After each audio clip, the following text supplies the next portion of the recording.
Desde la antigüedad, los médicos, los clínicos en general, hacían abrir la boca y sacar la lengua a sus enfermos para ver si sobre ella existían algunas manifestaciones del proceso por el cual eran consultados.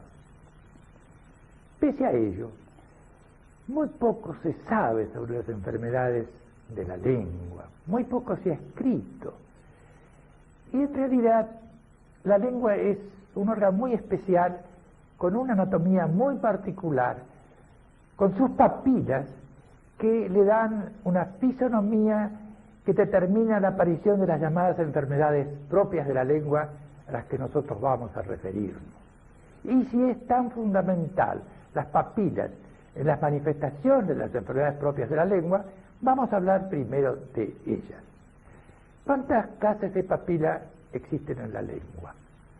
Existen las papilas piriformes, las papilas fungiformes, las papilas caliciformes, las papilas foliadas, y hay otras papilas llamadas hemisféricas o simples que solamente se ven en el microscopio. En cambio, las otras 4 se ven clínicamente. ¿Qué son las papilas filiformes? Se ven en el dorso de la lengua, blanquecinas, una cantidad cubre casi todo el dorso de la lengua, y más en los bordes y en las puntas. ¿Y qué función tienen estas papilas? Son las barredoras de la lengua. Al hablar, al comer, limpian la lengua. ¿Y para qué? Para que las papilas gustativas, que ellas no tienen, tengan entonces su función mejorada a través de esa limpieza fisiológica que realizan las papilas filiformes. Acá vemos en este caso un enfermo donde se ve de una mitad, la mitad derecha de la lengua está prácticamente despapilada, y en la otra mitad vemos papilas filiformes y papilas fungiformes. Ustedes habrán visto que las filiformes son esas blancas, numerosas, y las fungiformes son esas más rojizas, más pequeñas, que se destacan por el color sobre las papilas filiformes. Estas papilas fungiformes son gustativas. Hay entre 150 y 200 en la lengua y desempeñan esa función a que me he hecho referencia. Y se destacan objetivamente por ese color rojizo entre las partes blancas de las papilas filiformes. Veamos acá, en esta diapositiva, la histología de una papila filiforme. Ven ustedes que es todo una masa epitelial, alargada, y que hay una parte más oscura en la superficie de las papilas filiformes, que es la parte denominada saburra. Entre las papilas filiformes hay un depósito de alimentos, de descamación epitelial, de microorganismos, de algunos cristales que constituyen la denominada saburra, que la lengua trata de limpiarlo en sus movimientos cuando se come o cuando se habla.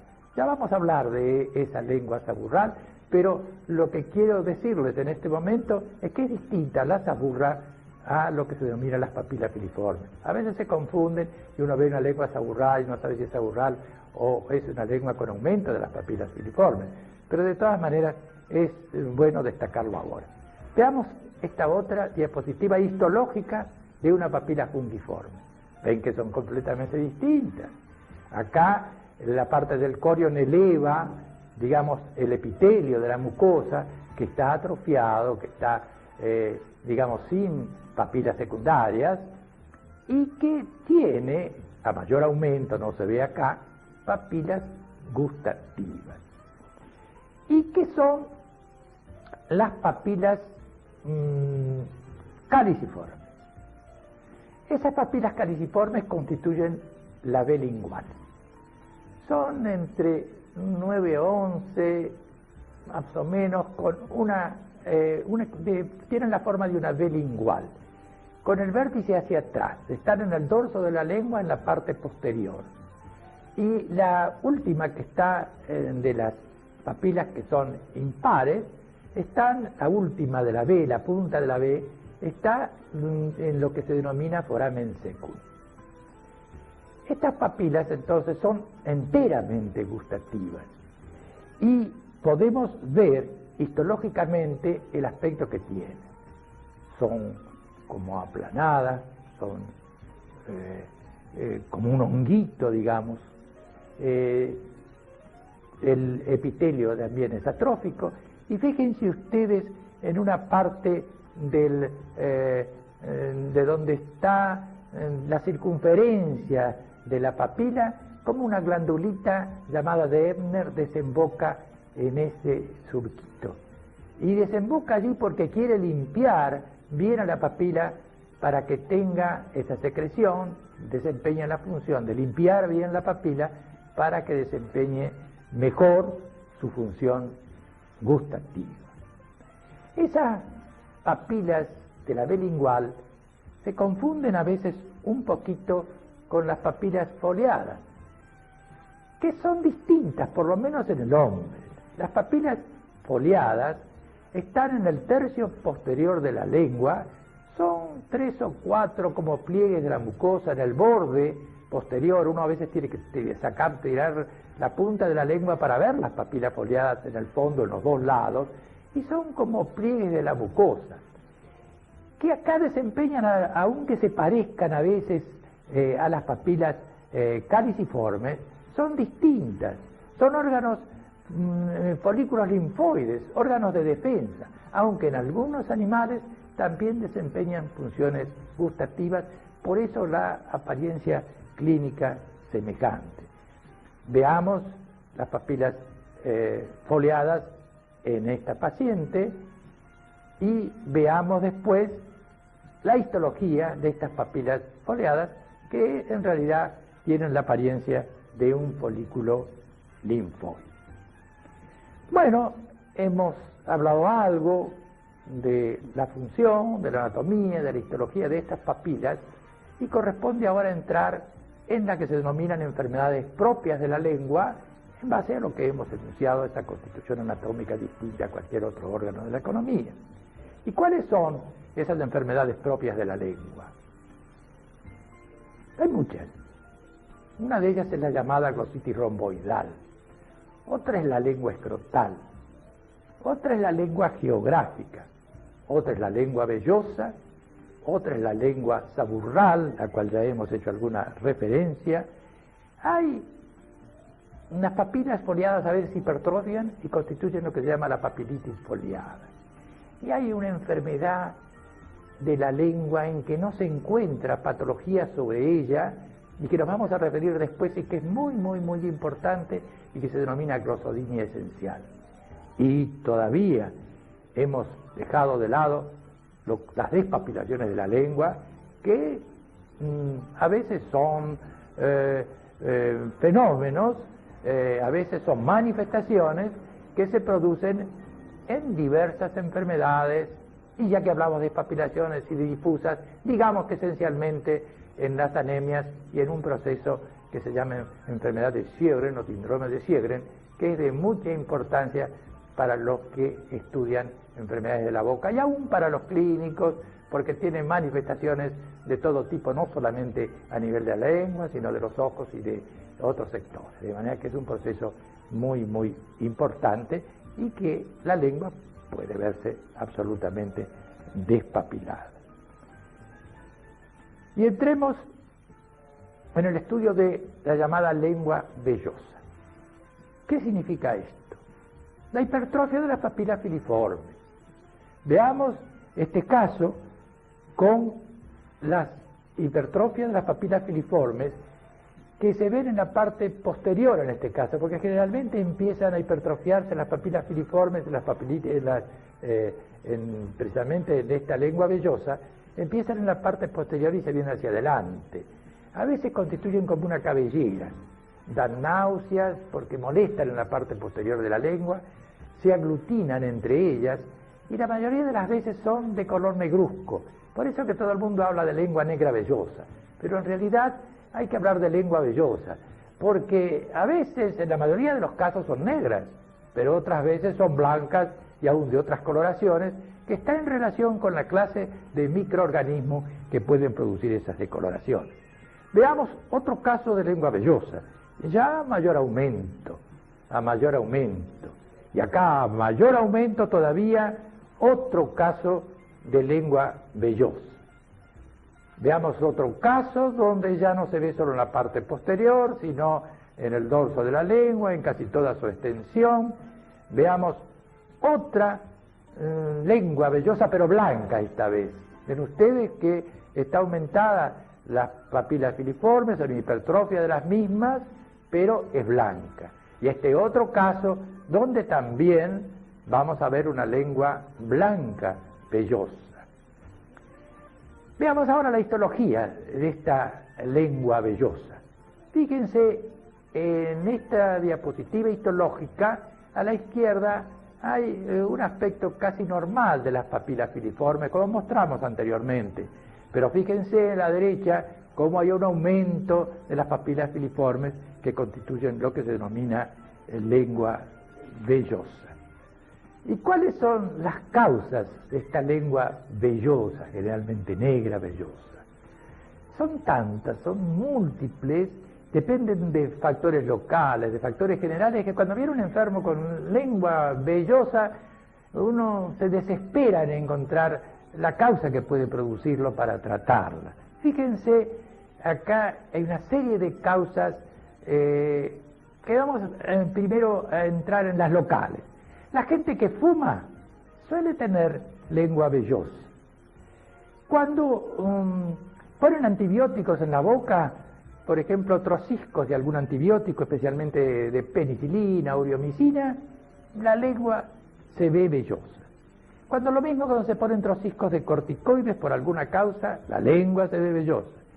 Dice que, interesante, la gente acostumbra a hacer muchas veces buches con alcalinos, con bicarbonato, borato de sodio, y cuando hacen esos buches muy repetidamente, que se usan bastante para tratar la candidiasis, que fíjense que interesante que a su vez puede producir lengua vellosa, cuando se usan muchos de esos tópicos, sin que exista la lengua vellosa producida por la candidiasis, sino por otras causas, puede aparecer la lengua vellosa.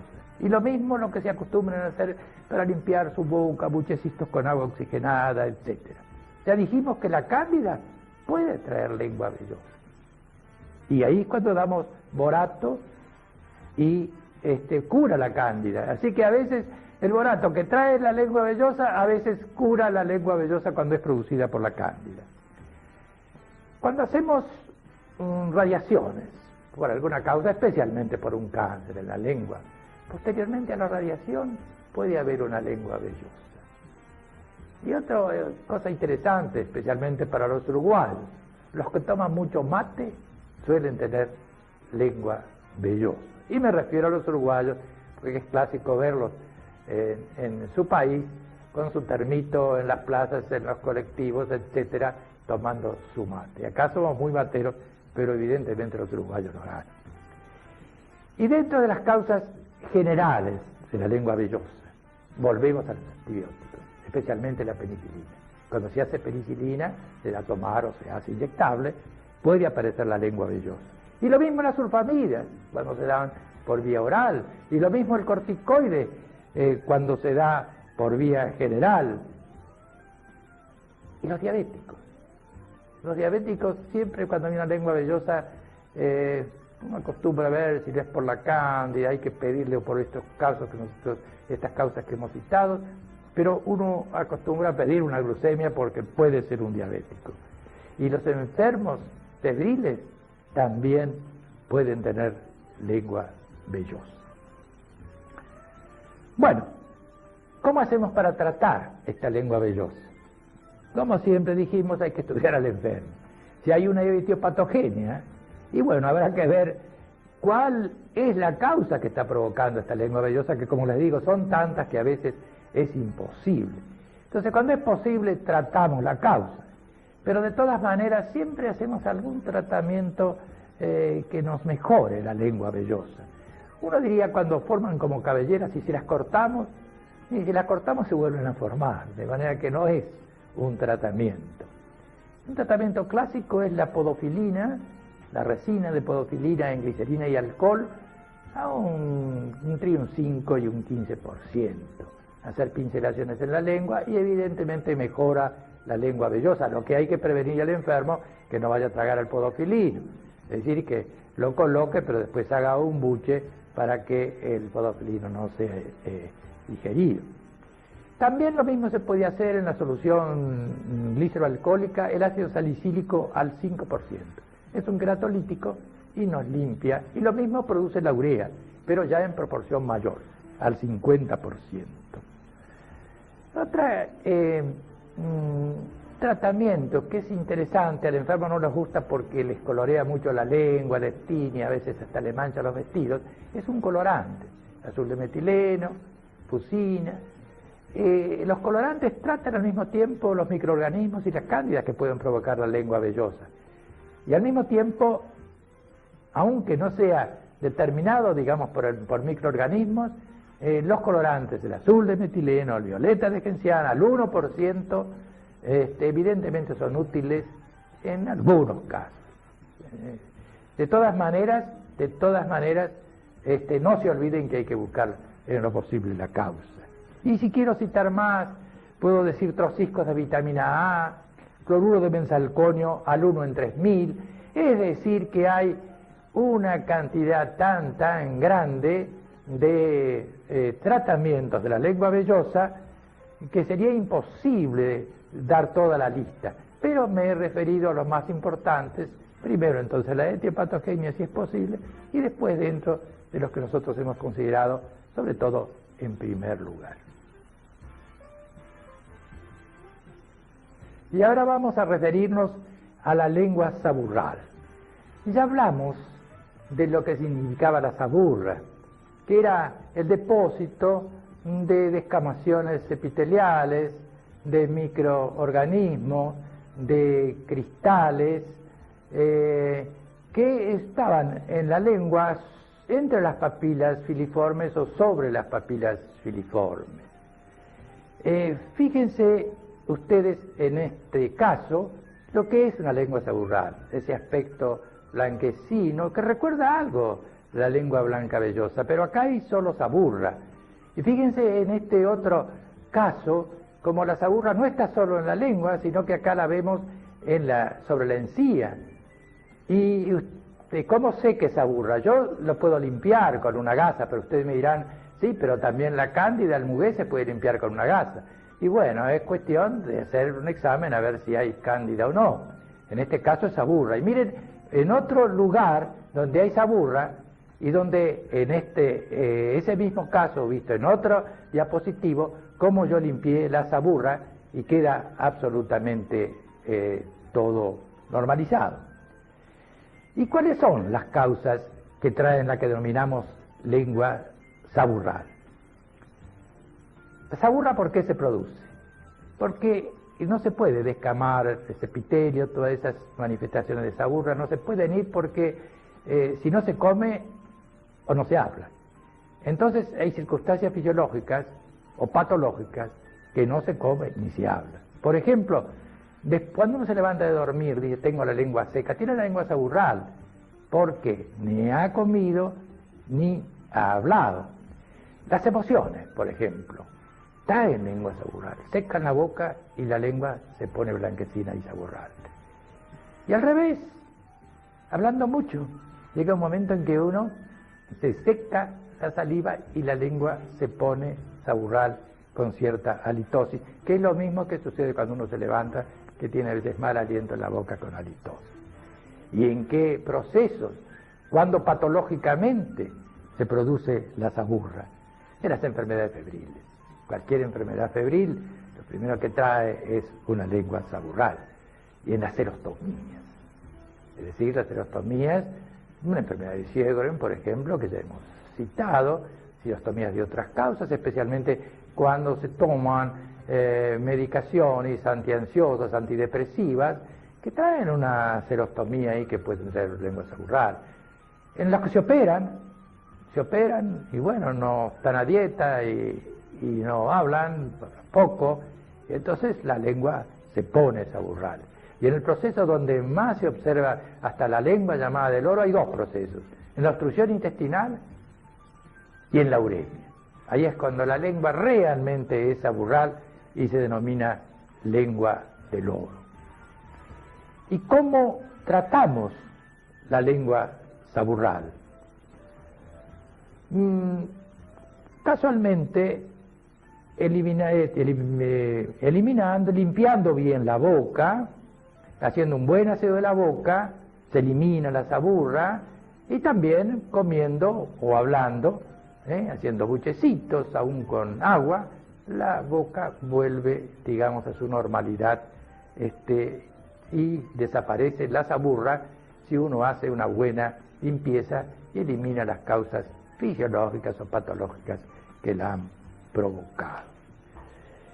Y pasamos ahora a otro tipo de enfermedad propia de la lengua, que es la lengua escrotal. Se denomina así porque se parece un poco a la morfología, al aspecto del escroto. Son muchos surcos que se ven sobre la lengua y tiene una sinonimia, tiene, digamos, otras denominaciones, como lengua plisada, lengua plegada o montañosa, y hasta algunos llaman lengua fisurada. En realidad no está bien llamarla lengua fisurada, porque lo que vemos en la lengua escrotal son surcos. La fisura ya no es distinta de un surco. Cuando el surco pierde su epitelio, se fisura. Eso ocurre en la lengua escrotal, que además es grande y puede fisurarse y en ese momento doler, porque realmente no molesta, pero cuando se fisura duele. Pero la fisura es una complicación y no debería llamarse, digamos, no debería ser una sinonimia de lengua escrotal. Miren este caso de lengua escrotal. El surco está lleno de surcos, con un surco central y surquitos laterales. A veces los surcos son horizontales, otras veces van de arriba abajo y de adentro afuera, y a veces tienen aspecto geográfico, digamos, como en este caso que estamos mostrando. Miren la histología de esos surcos. La ven acá como una depresión en el corte histológico. ¿Y cuáles son las causas que producen esta lengua escrotal? Digamos que a veces en el 1% de la población de personas sanas hay lengua escrotal, de manera que es una lesión malformativa, que a veces aparece no asociada con otras enfermedades, pero en otras ocasiones, cuando hay lengua escrotal, hay que ver si no está asociada a otros procesos.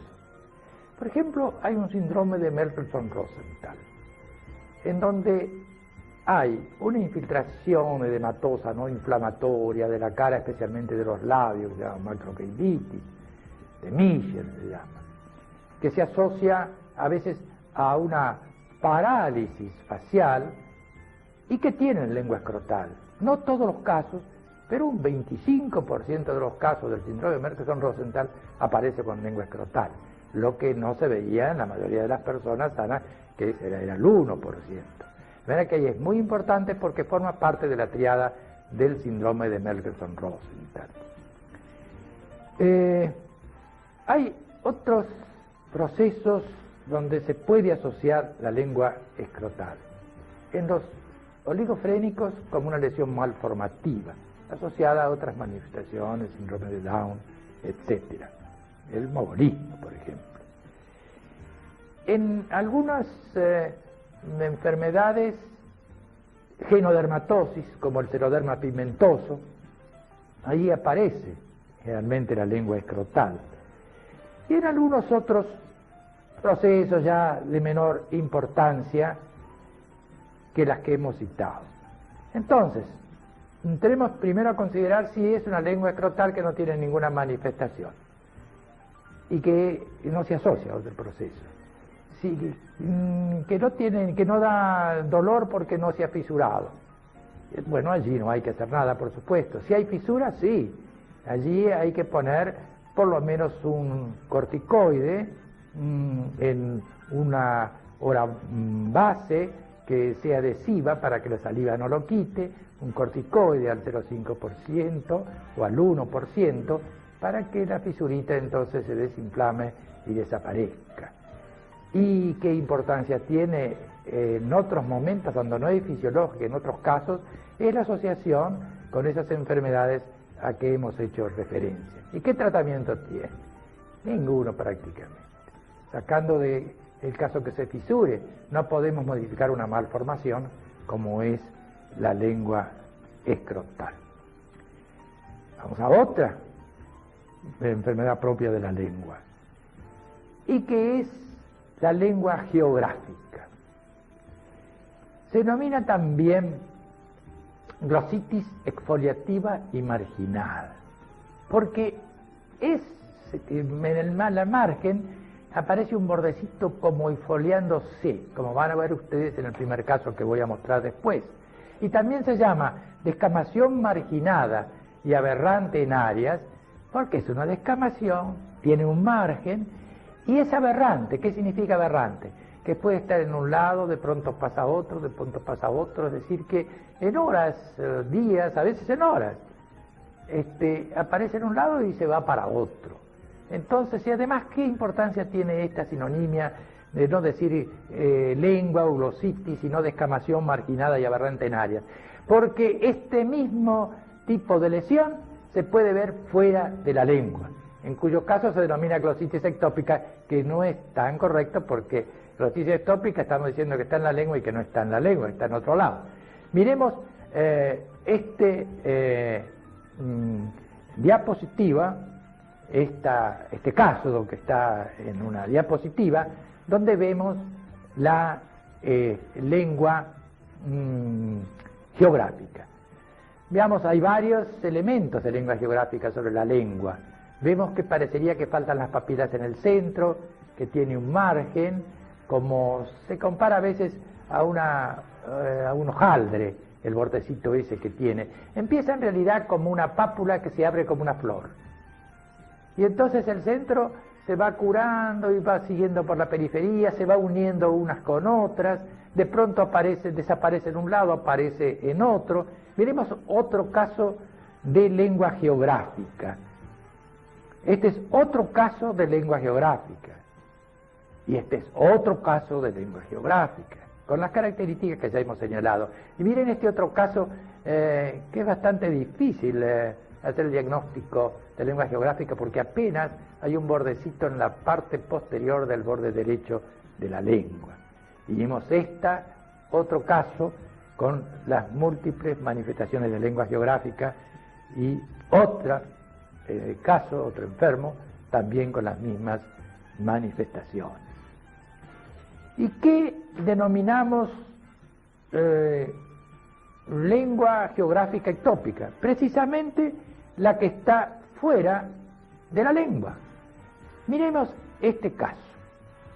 Este es un enfermo que tenía sida y que nosotros encontramos, no estaba citado como una de las lesiones que se pueden ver en el SIDA dentro de la boca, de manera que fue un descubrimiento que hicimos nosotros, casualidad, pero que tomamos todos los recaudos para establecer exactamente si era una lengua geográfica, y lo fue. Entonces lo publicamos, un caso de lengua geográfica en un SIDA, pero ectópica, ya no estaba en la lengua, sino, como ustedes ven, está fuera de ella. ¿Y con qué se puede asociar muchas veces esta lengua geográfica? Con la escrotal.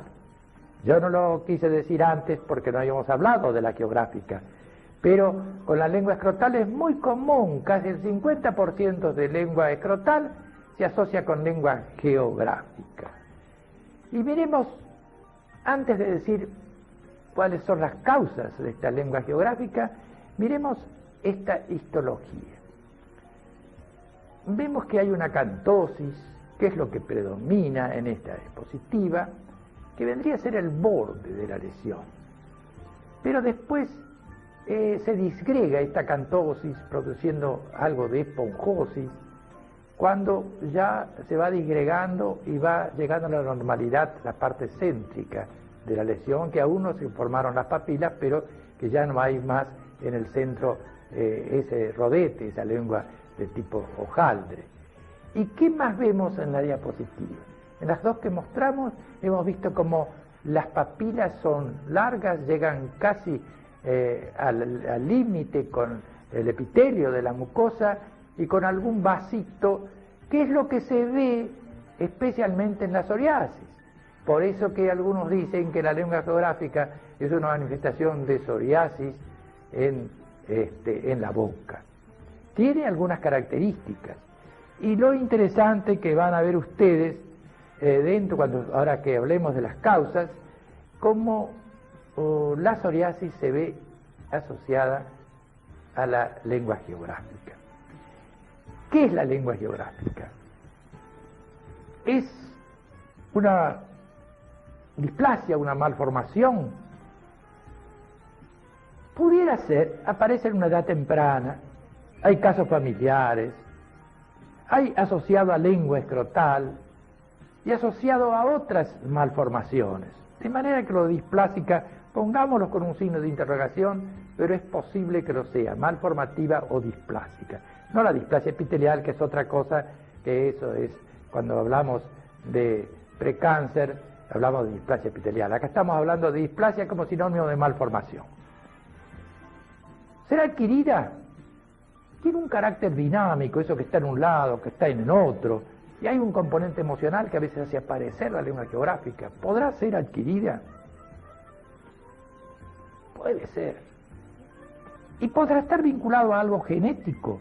Por ejemplo, se la había asociado a la psoriasis, como yo le dije. Se la había asociada, y hasta tiene una histología parecida a la psoriasis, se la había asociada a asma, a eczema seborreico. De manera que es posible que genéticamente estos procesos que son de tipo genético, donde hay un HLA determinado para cada una de ellas, pudiera ser que tenga alguna vinculación esta lengua geográfica con lo que acabamos de explicar. Quiere decir que no estamos seguros si esta lengua geográfica es una malformación o es una lesión adquirida, o las vinculaciones que puede tener genéticamente con otros procesos que hemos mencionado. ¿Y cómo se trata la lengua geográfica?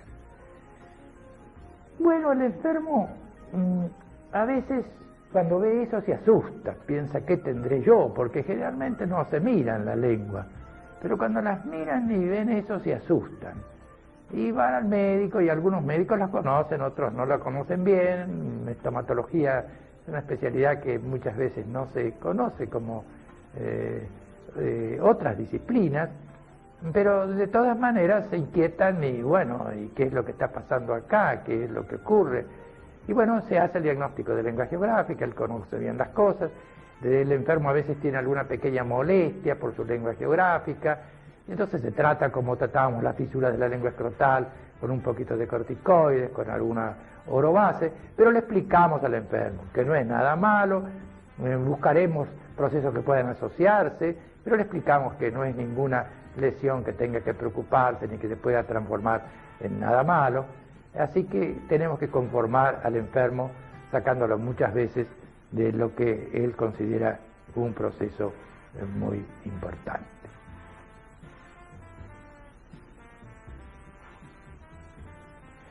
Espero no haberlos cansado con tantas enfermedades de la lengua propias, pero hay más. Hay una llamada glositis romboidal que es interesante, Fíjense ustedes que en la parte posterior de la lengua, ahí cerca de la bilingual, en el dorso, en la parte posterior, a veces se ve como una lesión que es rómbica, se llama glositis romboidal, por eso, glositis de Brock o de Brock-Potrier, porque fueron los que la describieron. Y esa lesión, cuando uno la mira, pasa algo como con la lengua geográfica, peor todavía. Se ve eso y generalmente el médico, veamos esta diapositiva, generalmente el médico se asusta. Este es un caso que tiene precisamente la lengua de Potrier o la lengua romboidal. Fíjense ustedes, para el que no conoce bien estomatología, si esto no puede parecer un proceso importante y hasta un cáncer. Y es oncofóbica. Cuando se ve esta lengua romboidal, es oncofóbica a veces no solo para el enfermo, sino que el médico piensa que puede tratarse de un cáncer en ese lugar. Y bueno, yo le diría que no se transforma esta glositis romboidal en cáncer, nunca, pero que a veces puede aparecer en ese sitio un cáncer, y a veces por todos los tratamientos que se hacen sobre una lesión que es una lesión que prácticamente se la considera malformativa, aunque vamos a ver que puede tener otras etiopatogenias. Miremos este otro caso de glositis romboidal. ¿Se dan cuenta ustedes a mayor aumento lo que puede observarse? Y miren este otro caso donde ya es poco elevada, porque a veces en lugar de ser el centro elevado así con lobulaciones, es planito. Y miren este otro caso, ya más planito y donde uno piensa que está el problema, si es una lengua escrotal o es una candidasis que está ubicada en ese sitio. Y ahí viene la confusión. Y miren este otro caso, también es lengua rómbica, es lengua romboidal o es una candidasis, porque a veces se complica con cándida y otras veces es una cándida pura y no tiene nada que ver la lengua romboidal. Y miren este otro caso. Aunque encontremos cándidas, tenemos las dudas si esto es una glositis romboidal asociada con cándida. Y miren este otro caso, parecía una candidiasis, y miren este otro caso pareciendo una candidiasis, miren este otro caso donde hasta se ve una manchita blanca en el centro que uno sugiere que es una candidiasis. Pues sugiere en principio, después habrá que demostrarlo. Muy bien, hemos mostrado las lenguas romboidales. ¿Cuál es la causa? Pasa algo semejante a la lengua geográfica. Siempre se dijo que esta glositis romboidal era por persistencia del tubérculo impar. Eso está en todos los libros clásicos. La lengua se forma por una parte central posterior y dos partes laterales. Entonces esa parte central posterior se llama tubérculo impar y al persistir, al estar un poquito más elevado, entonces constituye lo que se denominaba clásicamente lengua glositis romboidal, porque era por persistencia del tubérculo impar. Pero, en primer lugar, me llamaba la atención a mí, cuando veía enfermos, yo mandé a uno de mis discípulos a que viera todos los hospitales de niños, recorriera la sala, a ver si encontraba glositis romboidal. No encontró. Recién aparecen después de los 15, 16 años. Entonces, una malformación que aparezca después de los 15, 16 años, puede haber, hay nevos tardíos, pero es una cosa que uno ponía en duda. Y después de trabajos que aparecieron demostrando, ya más modernos, demostrando que no tenía nada que ver el tubérculo impar con la glositis romboidal, ya hicieron olvidar aquella cosa clásica de la persistencia del tubérculo impar.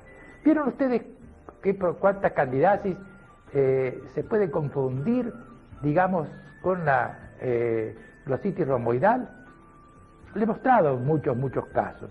Entonces, hay otras veces que hay un aspecto semejante cuando hay una anemia hipocrómica llamada anemia de Chevalier, hace ahí como un rombito, de manera que pudiera ser que sea un síndrome que fuera, por un lado, una malformación tardía, que aparezca después de los 15 y 16 años. Por otro lado, que haya candidiasis que puedan confundirse con ese tipo de glositis romboidal o que puedan asociarse, es decir, que pueda una cándida estar sobre una glositis romboidal. Y hay esos casos de anemia que yo he citado.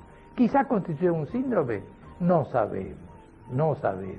Pero lo del tubérculo impar lo dejamos de lado, y que sea una malformación, es posible, una malformación tardía, y que a veces pueda confundirse con una candidiasis. ¿Y qué complicaciones puede tener esta glositis romboidal? Bueno, puede haber un carcinoma, como yo les dije.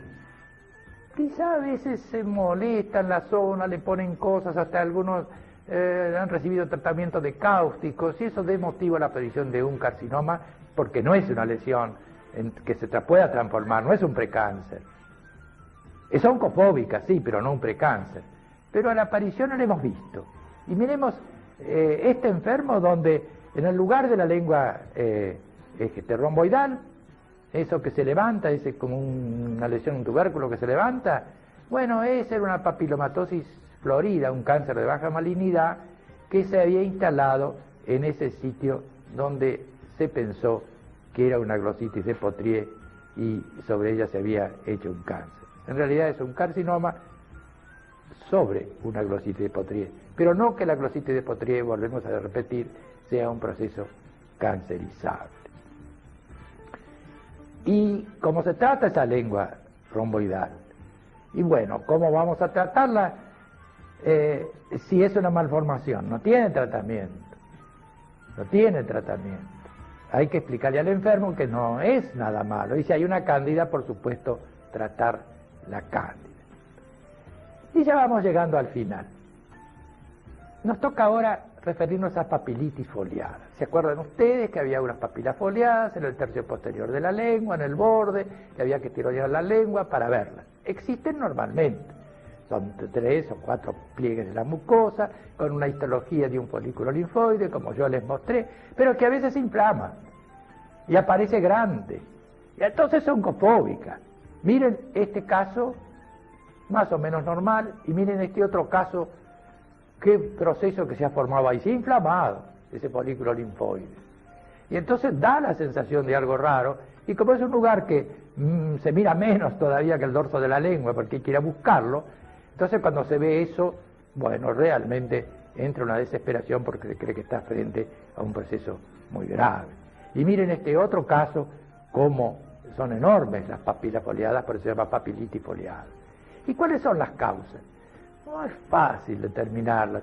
A veces son focos sépticos faciales, digamos, dentarios, sinusales, amigdalinos, y otras veces algún proceso digestivo que hace que aumenten estas papilitis foliadas. Y el enfermo también se los molesta, como la glositis romboidal. Se pone algún remedio, se toca, a veces se ponen cáusticos, y cuidado de no irritar porque toda irritación en la boca puede traer un cáncer, pero si no se lo molesta, ninguna papilitis foliada va a traer de por sí un cáncer. Y veamos despapilaciones linguales. Yo hablé al principio, miren esta gran despapilación de la lengua. Bueno, y cuando observamos estas despapilaciones de este tipo, así de casi toda la lengua, no en focos, sino así general, les dije antes, la enfermedad de Sjögren, el enfermo abre la boca y se la ve despapilada, a veces de un color violáceo, de un color rojizo, pero despapilada. ¿Y dónde más, además del Sjögren? En las anemias. Entonces, cuando uno ve una lengua totalmente despapilada, piensen si no es un Sjögren o si no es una anemia. Hay otros procesos menos importantes, pero esos son los dos que tienen que fijar la atención cuando ven lengua despapilada. Y aunque no sea una enfermedad propia de la lengua, les voy a mostrar una úlcera traumática de la lengua acá en este enfermo. Cuidado, porque esa es la lesión precancerosa o cancerizable más corriente actualmente en los cánceres de la lengua. No es una enfermedad propia, es producida por traumatismos dentarios o protéticos, pero debo mostrarlo a cuadro de lengua porque es la forma de hacer profilaxis del cáncer de la lengua. Y ya falta muy poquito, pero hay un proceso que yo tengo que hablarles, y que es la glosodinia esencial, que al principio algo dije al respecto. ¿En dónde se ve la glosodinia esencial? Se ve en mujeres. Se ve en mujeres después de los 60 años. Vienen con dolores, sensación de quemazón en la lengua, ardor, a veces más en los bordes y en la punta de la lengua. Los dolores se acentúan, a la mañana se levantan bastante bien, y al correr del día, mediodía, ya a la noche, ya no toleran los dolores. Movilicen a todos los familiares, porque han recorrido toda clase de especialistas, van primero al clínico, después al otorrino, después van al dermatólogo, al estomatólogo, y no se encuentra ninguna causa que justifique todas esas molestias. Casi muchas tienen prótesis y achacan que eso empezó desde que se colocaron su prótesis, es decir, que le echan la culpa al dentista. Y no encontramos ninguna causa, pero sí, estas enfermas tienen depresión y ansiedad. No hay nada en la lengua, no encontramos nada. A veces yo digo, mire esto acá que tengo cortado, y le llamamos fisuras imaginarias. No tiene nada, es normal esa lengua. Buscamos toda la parte general, porque un diabético o alguien que tenga una neuralgia puede dolerle la lengua. A veces son estomatodinia, no solamente duele la lengua, sino duele de otras partes de la boca. En el labio, por ejemplo, manifiestan en la lengua y a veces en la mucosa del labio. ¿Y qué pasa? ¿Qué sucede con estas enfermas? Sufren y tienen a toda la familia a su disposición, pero tienen su ansiedad y su depresión. Y eso es lo que hay que tratar. Nada en la boca, nada general, pero sí algo hay. No es tan esencial, porque hay algo psíquico.